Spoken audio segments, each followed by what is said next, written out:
What's happening, ladies and germs? This is the PackerMan, and welcome to today's edition of All Elite Review, where today we are going to be talking about the 40th episode of Dynamite from this past Wednesday, August the 12th, 2020. Let's go ahead and just jump right into this, get this over with. So the first match was a tag match between the Young Bucks and Dark Order.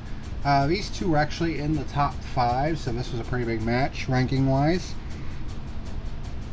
The Young Bucks come out, but then they get jumped by members of the Dark Order before the match. There was some good tag team wrestling by both teams. I mean, these are two of the best tag teams in the world, and some of the double team moves they do is just amazing. Excuse me.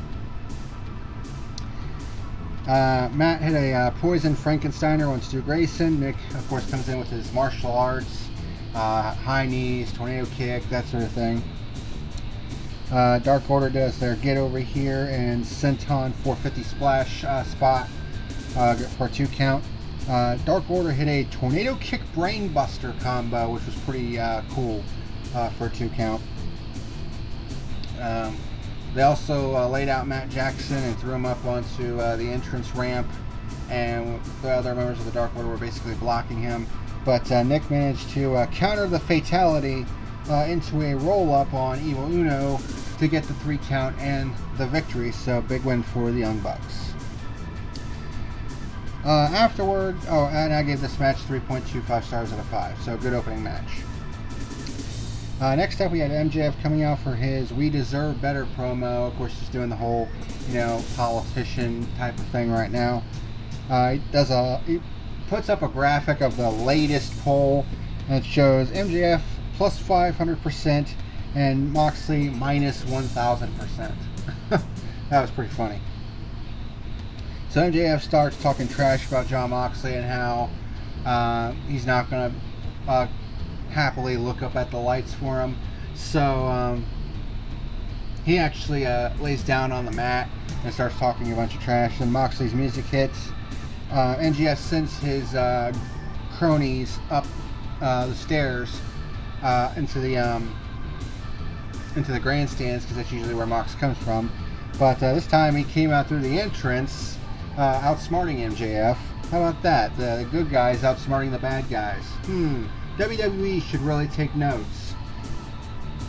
And he lays the smacketh down on MJF, hits him with a nice looking Death Rider, which is the elevated paradigm shift, and basically said that this is not close to being even. This is going to be a very bitter pill for you to swallow. And MJF was selling the neck. He was like, my neck. And then he basically started a petition to ban the paradigm shift, which, good luck with that, bro. Then Matt Hardy gets in a read backstage about Sammy Guevara's attack the previous week, and he attacks, I forget who it was. It was one of the referees, but he wasn't wearing his referee shirt. He was kind of wearing clothing that kind of resembled what Sammy Guevara wore, so he just started going nuts on him. So that's going to come to a head at All Out, I would say. The next match was for the AEW TNT Championship, and let me tell you something right now. You should be seeing it on your screen right now. The TNT Championship belt, they finally got it completed with the gold inlays and shit, and oh my god, I mean, the previous version was a nice placeholder, and I thought it looked nice, but holy crap, the gold inlays make this belt fucking pop. I mean, it makes the previous version looks like a toy in comparison. Like, that is a gorgeous championship belt. It's like AEW knows how to do championship belts, I'll tell you that much. TNT title looks amazing.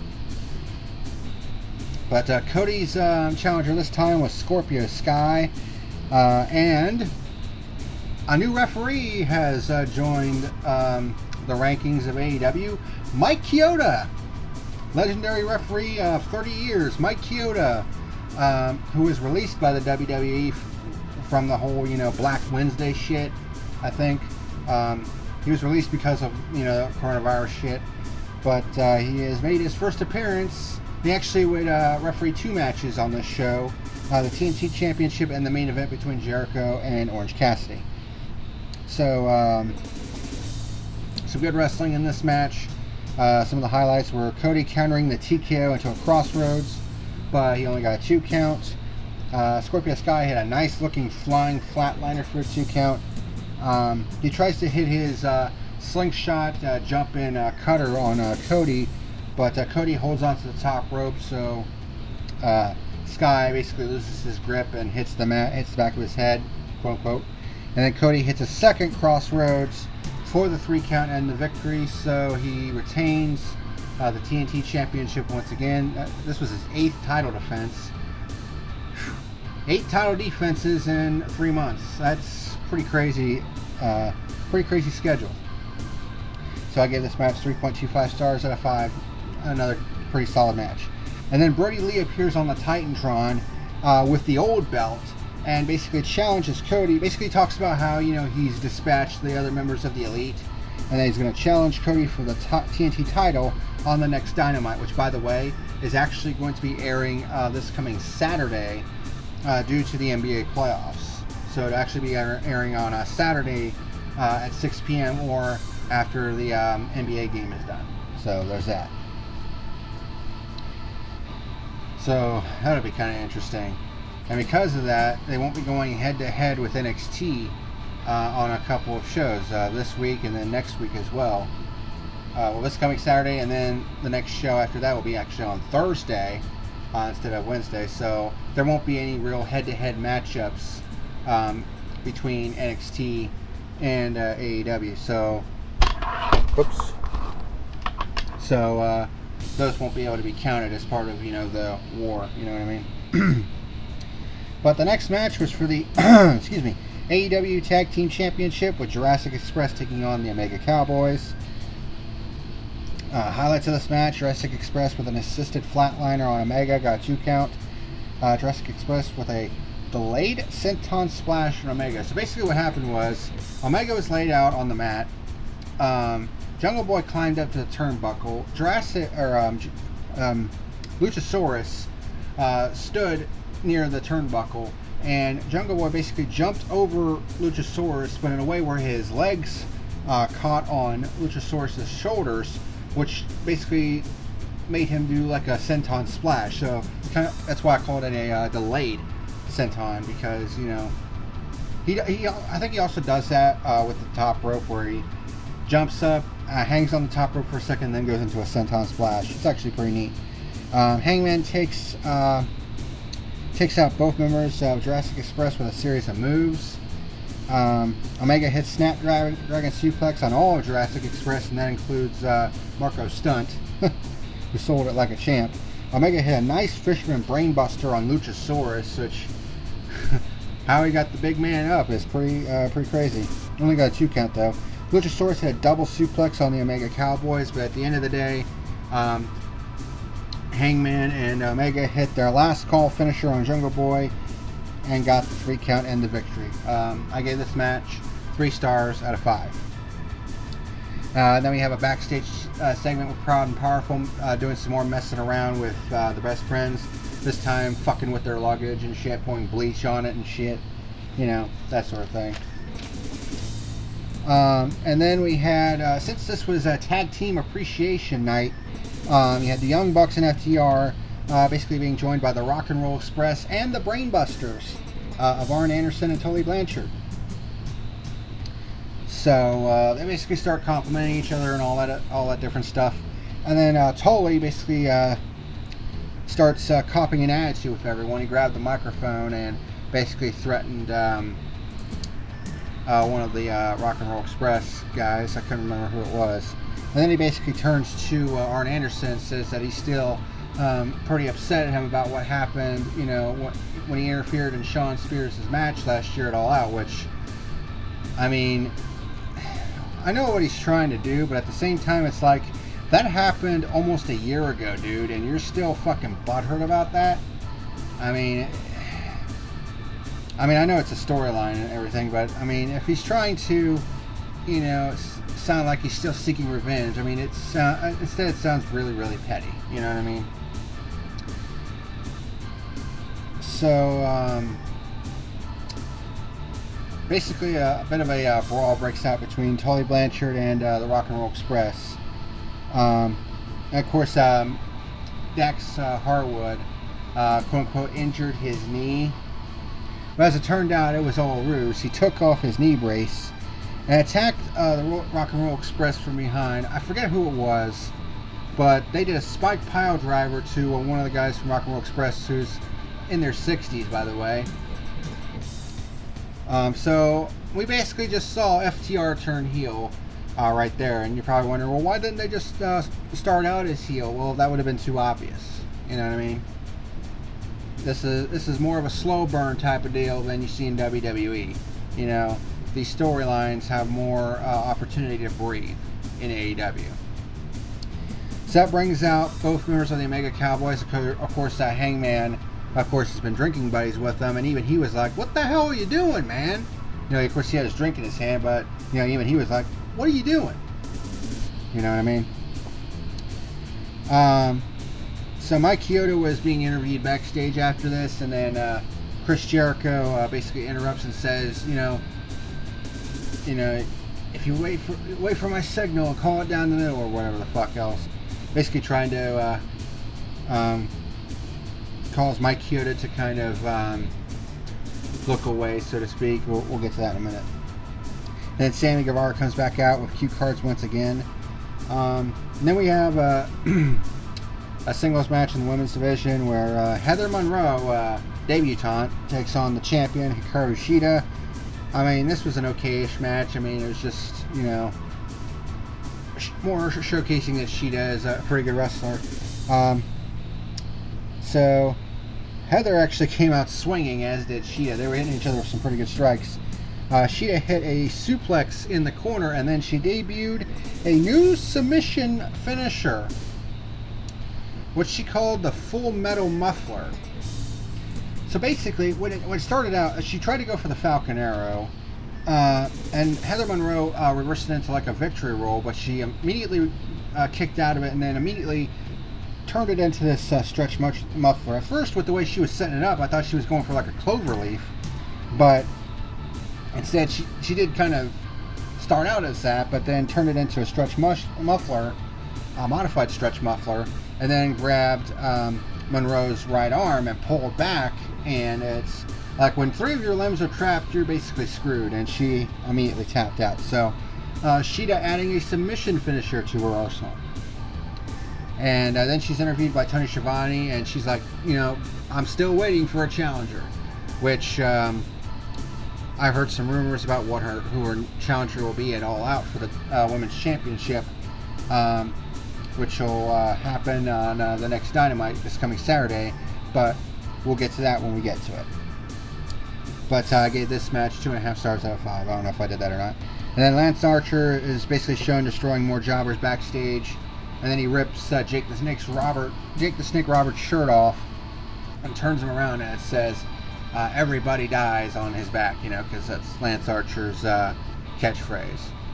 So ever since, you know, I don't know, they really need to be doing some more shit with Lance, because I mean, ever since he lost the TNT Championship, he hasn't really been involved in any major feuds or anything like that. At least with Cody, you know, he felt like a legitimate threat, but right now it's just, you know, what do they have for him at the moment?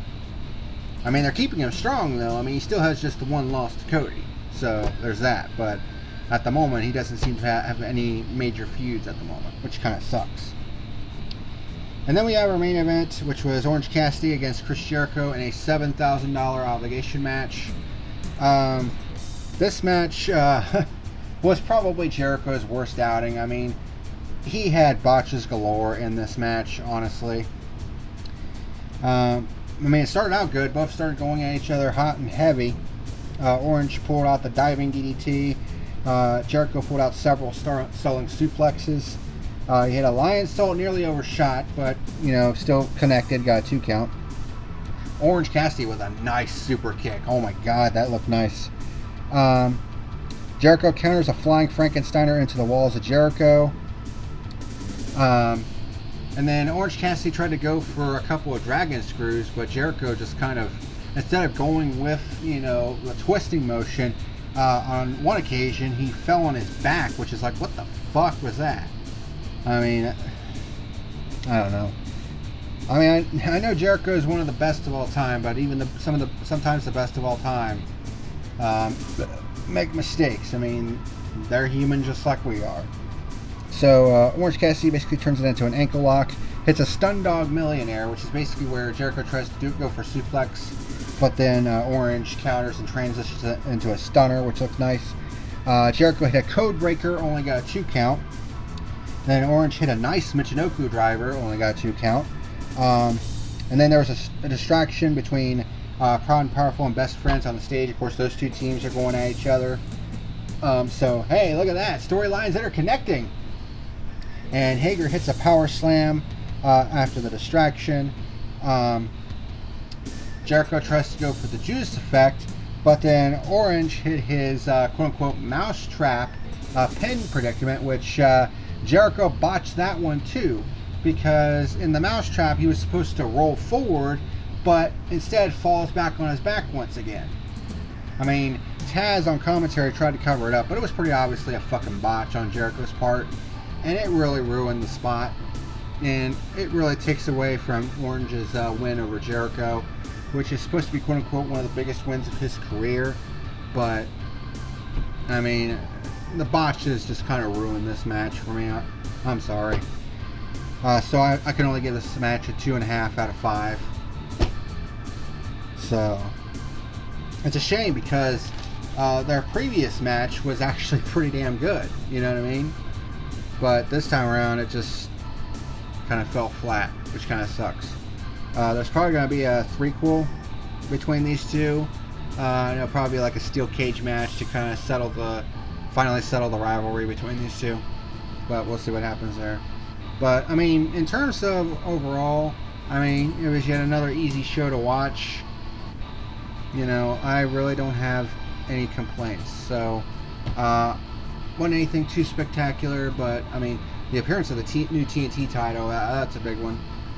But, I mean, other than that, nothing really too special in this show. So, my final rating for this episode of Dynamite will be a 6 out of 10. So, there you go. But that's going to do it for this edition of Dynamite. On the next edition of All Elite Review, one thing I will talk about is the Women's Tag Team Cup, which the finals are actually going to be aired on the episode of Dynamite on this coming Saturday. So, we'll talk about it then. But thank you very much for watching. Here are my updated rankings. And until next time, this is the PackerMan signing out. See you later.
You better like and subscribe or face the consequences.